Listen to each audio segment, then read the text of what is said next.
শেষ কবে এমন এক ব্যাটিং বিপর্যয় দেখেছিল বাংলাদেশ?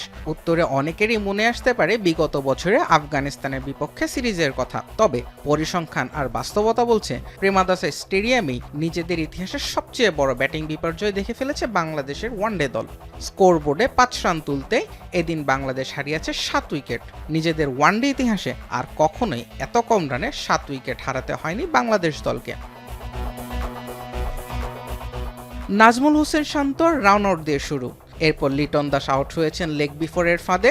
50 করা তানজিদ তামিমও একই ওভারে হেঁটেছেন প্যাভিলিয়নের পথে। পরে 3 ওভারে বাংলাদেশ হারায় আরও 4 উইকেট।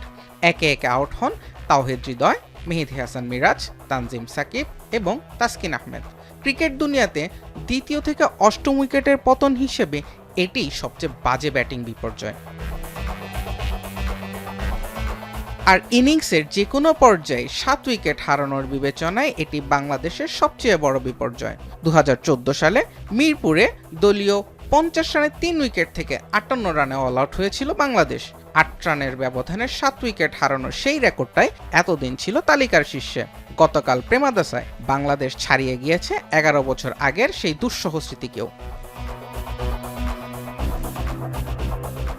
বাংলাদেশ অবশ্য সান্ত্বনা পেতে পারে, ক্রিকেট বিশ্বেই সবচেয়ে বড় রেকর্ডটা অন্তত সইতে হয়নি এদিন। 2008 সালে হারারেতে শ্রীলঙ্কার বিপক্ষে মাত্র 3 রানের ব্যবধানে ইনিংসের শেষ 7 উইকেট হারিয়েছিল জিম্বাবুয়ে।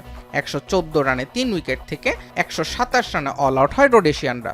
5 রান করে বাংলাদেশ এদিন নিজেদের জায়গা নিশ্চিত করেছে, বিব্রত করে এই রেকর্ডের দ্বিতীয় স্থানে। জুবায়ের আহমেদ, এখন।